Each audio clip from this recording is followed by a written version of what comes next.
En octobre 2001, la première saison de la Star Academy était lancée sur TF1. Pour cette première édition, les téléspectateurs ont pu faire la connaissance de Jean-Pascal Lacoste. Très apprécié, le jeune homme s'est finalement incliné en demi-finale.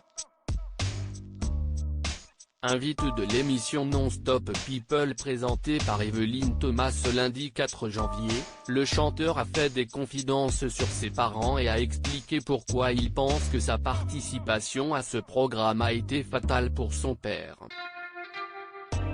Je pense que la Star Academy, c'est aussi ce qui l'a foutu un peu en l'air parce que pour des parents, c'est très dur à vivre, affirme-t-il d'abord. Il détaille ensuite en revenant sur l'impact qu'a eu sa soudaine notoriété sur ses parents: je voyais souvent ma mère pleurer parce qu'on a les gens qui nous aiment et ceux qui ne nous aiment pas. Donc ils vont voir mes parents en disant, oui ton fils, ceci, cela. C'est très dur pour des parents. Le père de Jean-Pascal Lacoste est décédé d'un AVC en 2005. Il a ainsi affirmé que même si son père se disait qu'il n'a rien à faire de ce que les gens pensent, il était touché au fond de lui et ses différentes critiques seraient la raison de son décès. Il a eu un AVC, tout a pété d'un coup, a-t-il conclu. Lors de cette même interview, Jean-Pascal Lacoste en a profité pour évoquer Jennifer, la gagnante de cette édition, avec qui il a partagé une petite histoire il y a 20 ans.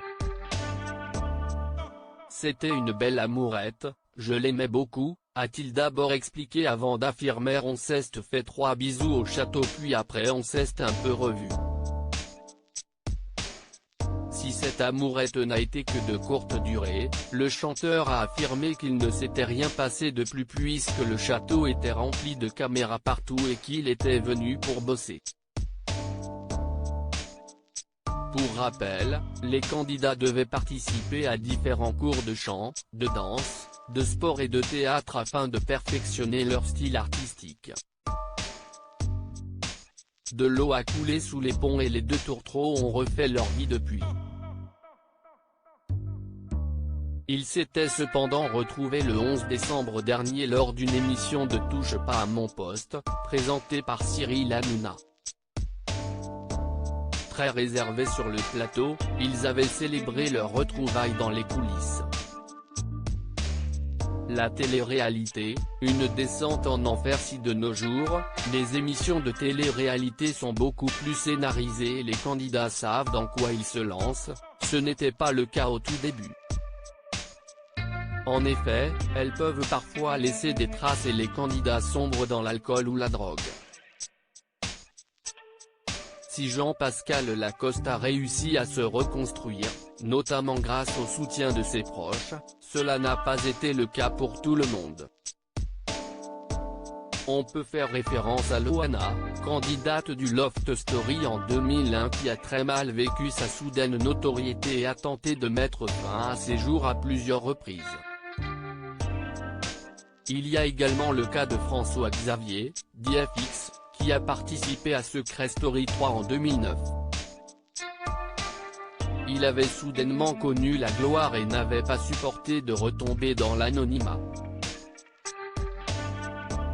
Il s'est suicidé à l'âge de 22 ans. Beaucoup de candidats ont pu poursuivre leur vie après une émission, ce qui n'a malheureusement pas été le cas pour tout le monde.